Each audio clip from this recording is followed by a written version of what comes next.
भैया, देसी एनालिसिस में आपका स्वागत है और डायरेक्टली बात करेंगे मुद्दे पे। वो है फार्मर्स का मुद्दा। फार्मर्स पहुंच चुके हैं दिल्ली, चारों तरफ से उसको घेर लिया है, लगभग 5 हाईवे को जाम कर रखा है, जो दिल्ली के मुख्य हाईवे हैं। यानी दिल्ली लगभग जाम है, सरकार मजबूर हो गई है बात करने के लिए। ऐसा नहीं है कि ये बस एक ही दिन में ये पहुँच गए हैं इस पोजीशन पे। इसके लिए उन्होंने पिछले 3 महीने से किसान, हरियाणा और पंजाब के किसान खासकर, वो अपने-अपने शहरों में विरोध कर रहे थे। जब से फार्म रिफॉर्म के कानून को सरकार लाना चाह रही थी तब से अलग-अलग रेलवे ट्रैक पे, स्टेशन पे, हाईवे पे ये जाम लगा कर के डीएम, एसडीएम ऑफिस पे बैठे पड़े थे, लेकिन सरकार की तरफ से, केंद्र सरकार की तरफ से कोई नुमाइंदा नहीं गया। अब राज्य सरकार जैसे थी पंजाब की सरकार, वो कह रही है कि हम आपके साथ खड़े हैं, लेकिन ये कानून केंद्र लाई है, तो आप केंद्र का विरोध कीजिए, हमारा क्यों विरोध करते हैं। उसके बाद इनको पता चल गया कि सरकार, केंद्र सरकार उनसे बात करने नहीं आएगी, तो ये लोग कूच करते हुए पूरी तैयारी के साथ अगले 3, ढाई 3 महीनों को दिल्ली को रोकने के लिए लगभग ये पहुंच चुके हैं। लगभग 1,20,000 किसान हैं, उनके साथ औरतें, बच्चे भी, उनकी फैमिली पूरी शामिल है, ट्रक ट्रॉलियाँ हैं और इसके अलावा जो है अपनी पूरी साजो सामान तैयारी के साथ कि अगले अगर ढाई 3 महीने रुकना पड़े तो ये पाँचों हाईवे पे रोक के रखेंगे। सरकार भी मजबूर हो गई। हैदराबाद बिहार इलेक्शन से फ्री होने के बाद अब इनको होश आया है कि ये सरकार इनसे बात करे। है क्या विरोध? विरोध का डायरेक्टली पॉइंट करते हैं। देखिए 3 रिफॉर्म लाए गए हैं। उन लॉज़ के बारे में हम अगर क्लॉज़ बाय क्लॉज़ और आर्टिकल बाय आर्टिकल चलेंगे तो फिर आपको भी नहीं समझ में आएगा, मुझे भी नहीं समझ में आएगा। मतलब मैं पढ़ के गूगल से समझा दूँगा तो फ़ायदा नहीं है, क्योंकि आप जाते वीडियो खत्म होते तो आप भूल जाएँगे। मोटा-मोटी बात करेंगे। तो बात क्या है कि सरकार का कहना है कि फार्मर्स की जो आय रुकी हुई है, उसको हम दुगनी करेंगे तभी हो सकता है जबकि एपीएमसी को समाप्त किया जा सके, या एपीएमसी को कम वैल्यू में मतलब जो है नीचे डिग्रेड किया जा सके। ऐसा क्यों लगता है सरकार को? सरकार को लगता है कि जो फार्मर्स प्रोड्यूस करते हैं वो ले जाकर के एपीएमसी, एपीएमसी यानी कि मंडी। एपीएमसी जब भी बोलो तो समझ जाओ कि एक मंडी है, बाजार, यानी कि किसानों का एक बाजार लगता है। बहुत सारे लोगों को पता नहीं है, कभी उन्होंने देखा नहीं है, लेकिन आप पता करेंगे तो आपके नज़दीकी शहर में, डिस्ट्रिक्ट में एक एपीएमसी की मंडी होगी, जहाँ पर खेती करने वाले किसान अपना फसल लेके जाते होंगे। वहाँ बहुत सारे ट्रेडर्स बैठते हैं, वो वही बैठते हैं लाइसेंसधारी ट्रेडर्स। उनको आड़ती कहते हैं नॉर्थ इंडिया में, साउथ में कुछ और नाम कहते हैं। तो इनके पास ये जाते हैं और इनको ये अपना फसल बेच देते हैं। ये लोग किसानों को पैसा दे देते हैं या फिर पेमेंट करने का वादा कर देते हैं, और उसके बाद आगे फर्दर रिटेल मार्केट में बेचते हैं, मॉल्स को बेचते हैं, रिटेल सेक्टर को बेचते हैं, खुदरा व्यापारी को बेचते हैं, जो करना है करें। तो ये ऐसा पूरा सिस्टम है।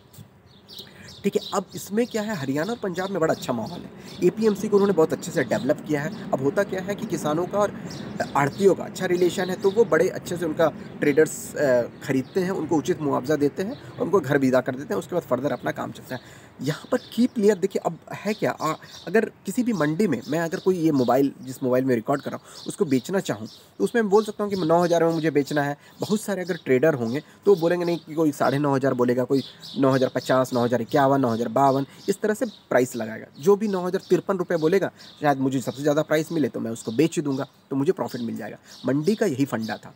एपीएमसी एक्ट यही मतलब कर रही थी कि मंडी बना के दे रही थी, जहाँ किसान अपना मतलब जो है बोली लगवा सके अपने फसल का, और उस बोली के आधार पर उसको ज़्यादा से ज़्यादा प्राइस मिले। ठीक है, ये प्रोसेस है। यही सोच था, यही सरकार का दिमाग था जब एपीएमसी लाया गया था। लेकिन इसके बाद उसमें ड्रॉबैक क्या आया कि एपीएमसी में जो भी ट्रेडर्स थे उनको लाइसेंस लेना पड़ता है, और फिक्स्ड लाइसेंस होता है, यानी कि 10 लोगों को ही लाइसेंस मिला। 11वें लोगों को लाइसेंस लेने के लिए डीएम साहब को पैसा देना पड़ेगा, या फिर कृषि मंत्रालय में पैसा पहुंचाना पड़ेगा, या सरकार में पैसा पहुंचाना पड़ेगा। इतनी आसानी से लाइसेंस किसी को नहीं मिल पाता। उससे होता क्या है, अब ट्रेडर्स ने ग्रुप बना लिया। ट्रेडर्स ग्रुप बना लेते थे कि अब तुम 9,000 का मोबाइल बोल रहे हो बेटा, हम इसको 6,000 रुपये से ज़्यादा में कोई खरीदेगा नहीं। सब बोला 6,000। जिससे भी पूछो कि तुम कितना 9,000 में लोगे, नहीं 6,000। तो अब हमको मजबूरी में अपना मोबाइल तो बेचना ही है। ठीक है, अब मोबाइल क्या है, ख़राब नहीं होगा बहुत दिनों तक, लेकिन क्या, टमाटर मतलब जो कोई भी फसल है, धान है, गेहूँ है, मक्का है, ये ख़राब हो सकता है। अगर हम इसको घर में रखेंगे तो ख़राब होगा, तो हमको बेचने का जल्दी रहेगा। तो हम बात मतलब किसान मान लेते थे। ठीक है, कि 6,000 बोल रहे भाई ले ले, और 6,000 रुपये ही दे दो। ठीक है, अब यहाँ पर क्या है, कृषि में सरकार कम्स इनटू प्ले। गवर्नमेंट क्या कहती थी कि एमएसपी ले आती थी। एमएसपी यानी मिनिमम सपोर्ट प्राइस, मिनिमम यानी कम से कम सपोर्ट का प्राइस। ये सरकार की एक कमेटी बहुत अच्छे से कैलकुलेट करके बताती है कि इतने में किसान ने पूरी खेती करके गेहूं को उगाया होगा। हर साल करती है, और उसके आधार पे तय कर देती है कि 1,800 रुपये पर क्विंटल हम गेहूं लेंगे, या गन्ना लेंगे, या फलाना लेंगे, या मकई लेंगे, या धान लेंगे। अब अब अगर ये प्राइस सरकार ने बोल दिया, तो सरकार तो है ट्रेडर्स की बाप। अब सरकार ने बोला कि सॉरी मैं इधर उधर निकल जाता हूँ, कि अगर तुम लोग नहीं लोगे साले तो मैं लूँगा इन लोगों से, हमारे किसान हैं, हमारे भाई हैं। तो अब क्या है, क्योंकि सरकार लेने के लिए बैठी हुई है, तो ट्रेडर्स मजबूर हैं कि 1800 रुपये से ऊपर हमको बेचना ही पड़ेगा। यानी 1802 रुपये भी देंगे तो किसान शायद मुझे दे देगा, कि 1800 से नीचे अगर 1700 में मिलूँगा तो फिर क्या सरकार को वो बेचेगा।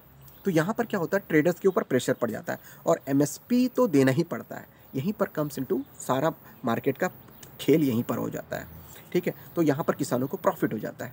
अब होगा क्या, हरियाणा पंजाब के किसानों का कहना क्या है कि जब आप एपीएमसी को हटा देंगे तो उसमें क्या है, किसी भी व्यक्ति को अब जिसके पास पैन कार्ड है जा कर के फसल खरीदने की तैयारी हो जाएगी।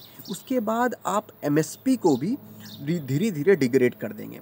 एमएसपी जब एपीएमसी के साथ जुड़ता है तब एक मार्केट प्लेयर की तरह एक्ट करता है, लेकिन इस केस में क्या होगा, आप एपीएमसी को ही डिग्रेड कर देंगे, फिर बाद में हो सकता है कि आप एमएसपी भी मना कर दें। तो उनका कहना है किसानों का कि आप एमएसपी डाल दीजिए एक्ट में, कि एमएसपी तो हम देंगे ही देंगे। एमएसपी को मतलब कानून के अंदर में डाल दीजिए कि सरकार बाध्य है कि हम एमएसपी हर साल डिक्लेयर करेंगे और एमएसपी पे आप पे खरीदेंगे। सरकार इस बात को राजी नहीं है, वो एमएसपी पे आश्वासन दे रही है कि हम एमएसपी देंगे, जैसा हम अभी दे रहे हैं वैसे ही पहले आगे भी देते रहेंगे, लेकिन हम एक्ट में नहीं डालेंगे। तो इस पे सरकार पे भरोसा नहीं है लोगों को, किसानों को। तो उनका कहना है कि एमएसपी, समझ रहे हैं एमएसपी का बात, ये एमएसपी का फंडा हो गया। इसके अलावा अगर देखिए ओपन मार्केट, यानी कि अब अगर किसान को मंडी तक ले जाने की ज़रूरत नहीं है, घर पर बैठे बैठे बहुत सारे कॉरपोरेट वाले लोग आएंगे और वो कहेंगे कि हमें 900 रुपये में क्विंटल पर गेहूं दे दो। और सरकार अगर एमएसपी जारी नहीं करती है और मैं 900 रुपये पे बोलता हूं कि दे दो और एपीएमसी भी ख़त्म है, तो किसान बिल्कुल पूरी तरह से फंस चुका है। अब उसको देना ही पड़ेगा 900 रुपये पे, और इस तरह से वहाँ पर मामला फंस जाएगा। इसके अलावा जो पॉइंट है वो ये है कॉन्ट्रैक्ट खेती। कॉन्ट्रैक्ट खेती में भी कई सारे पॉइंट्स हैं जो बहुत ज़्यादा क्लियर नहीं है। जैसे कि कॉन्ट्रैक्ट पॉइंट पे गुजरात में केस हुआ था, पेप्सी कंपनी ने करवाया था खेती आलू के किसानों से, और उसके बाद जब उन लोगों ने कर दिया तो आलू की खेती उन्होंने उसको उपजा कर दिया। उसके बाद पेप्सी कंपनी 1 करोड़ से 1.5 करोड़ का उनके ऊपर दोबारा जो है मुआवजे का केस कर दिया कि इन्होंने जो है हमारे बीज का दुरुपयोग किया, ये किया। क्योंकि अब किसानों के पास जो है कॉन्ट्रैक्ट फार्मिंग में पेप्सी कंपनी के साथ कोर्ट में भिड़ना, ये किसानों के लिए कौन सा, और खेती बाड़ी करें कि कोर्ट में जाके केस लड़ें। वकील का ही फीस जो है 50,000 से 1 लाख रुपया पर हियरिंग पे है। तो उसमें उस मामले में यहाँ पर फिर किसानों पर प्रेशर पड़ जाएगा। इनका कहना है कि कॉरपोरेट की जो ये एंट्री है वो सिर्फ पूरी तरह से बिल कॉरपोरेट को किसानी को हवाले करने का साजिश है, और कुछ हद तक ये सही भी है। देखिए, अगर एक बार प्राइवेट सेक्टर पूरी तरह से कृषि पे कब्जा कर ले, यानी कि कॉन्ट्रैक्ट फार्मिंग होने लगे, या रिलायंस हो या अंबानी हो अडानी हो डायरेक्टली फार्मिंग पे आ जाए, तो बहुत ज़्यादा जो हर साल किसान कहते हैं कि हमारा दाम बढ़ाओ, एमएसपी बढ़ाओ, ये करो वो करो, उस पूरे विवाद से इनको पीछे छूट जाएगा। सरकार मतलब कोई मतलब ही नहीं है। प्राइवेट सेक्टर सबसे ज़मीन लेगी किराए पे और अपनी फार्मिंग कॉन्ट्रैक्ट फार्मिंग करवाएगी, उसके बाद जो भी मुआवजा देना होगा देती रहेगी। सरकार का रोल ख़त्म हो जाएगा। तो प्राइवेट सेक्टर की एंट्री के साथ सरकार का रोल ख़त्म हो जाएगा। तो ये पूरी स्ट्रैटेजी है कृषि का प्राइवेटाइजेशन करने का, जो कि बहुत ही टफ काम था। सोच भी नहीं सकता कि वो कृषि का प्राइवेटाइजेशन कैसे कर सकते हैं, लेकिन इस स्ट्रैटेजी से आप इसको पूरा कर सकते हैं। सरकार का ये भी कहना है, अब जैसे एपीएमसी का मैं आपको बताऊं कि बिहार में एपीएमसी 2006 में ख़त्म कर दिया गया। 2006 में तो बहुत ज़्यादा डेवलप हो जाना चाहिए था, वहाँ पे किसानों को ज़्यादा मुआवजा मिलना जाना चाहिए, फिर वो नहीं मिला। क्यों नहीं मिला? उसकी वजह ये हुआ कि चलो एमएसपी कंटिन्यू रहा, सरकार ने ये कहा कि एमएसपी हम देंगे, एपीएमसी ख़त्म कर रहे हैं, लेकिन सरकार क्या कह रही है, प्रोक्योरमेंट ही करना बंद कर दी है। अब सरकार ने कहा कि हमें 30 मिलियन टन या फिर इतना मिलियन टन चाहिए ही नहीं, हम 5 मिलियन टन ही प्रोक्योरमेंट करेंगे। अब सरकार के आगे घूमते रहिए आप, अब वो आप घूमते रहेंगे, लेकिन सरकार क्योंकि 5 मिलियन ही करेगी और रेड टेपिज्म लग जाएगा। तो वहाँ पर क्या हुआ, देखिए सरकार ने एमएसपी बंद नहीं किया, एपीएमसी ख़त्म हो गया, तो मार्केट के ट्रेडर्स आपसे एक प्राइस पे नहीं ले रहे हैं और सरकार आपसे जो है एमएसपी पे नहीं ले रही है। तो अब सरकार एमएसपी पे नहीं ले रही है, तो अब आपको किसान को मजबूर होकर के ओपन मार्केट में जाना पड़ रहा है, क्योंकि सरकार ले ही नहीं रही है। सरकार तो कह रही है 1800 रुपये पर क्विंटल, लेकिन 1800 पर क्विंटल पे मेरे पास पड़ा है, वो ले नहीं रही है। तो अब क्या करोगे, ख़राब करोगे? ख़राब तो नहीं करोगे। तो ट्रेडर्स जो कह रहा है कि 900 रुपये में मुझे दे दो, तो उसको आपको देना पड़ेगा। लेकिन एपीएमसी में होता क्या था कि ट्रेडर्स के पास एक प्रेशर होता था कि अब आपको लेना ही पड़ेगा, क्योंकि वो मंडी पूरी है और एक सिस्टम बना हुआ है, सरकार ने जितनी एमएसपी बोली है उससे ऊपर आपको बोलना ही पड़ेगा। तो ये सारा फंडा था और ये सारा विरोध चल रहा है। अब देखिए बहुत लंबा वीडियो हो चुका है, लेकिन बात यह है कि सरकार क्यों झुकने को तैयार नहीं है। पहली बात यह है कि बीजेपी गवर्नमेंट को ये पता है, या जो पंजाब और हरियाणा, पंजाब से बहुत ज़्यादा उनको वोट बैंक उनको हासिल नहीं होने वाला है, क्योंकि वहाँ कांग्रेस की सरकार है। और अगर सत्ता में दोबारा जो अगर लड़ भिड़ के आएंगे तो अकाली दल उनको डिथ्रोन करेंगे। तो वहाँ से इसके अलावा कोई रेजिस्टेंस उनको, जैसे कि महाराष्ट्र से, जैसे कि वेस्ट बंगाल से, बिहार से, इस तरह की जगहों से उनको नहीं मिल रहा है। क्यों नहीं मिल रहा है? क्योंकि मैंने पहले बताया कि एपीएमसी इन स्टेट्स में डेवलप उतनी अच्छी तरह से नहीं हुआ है।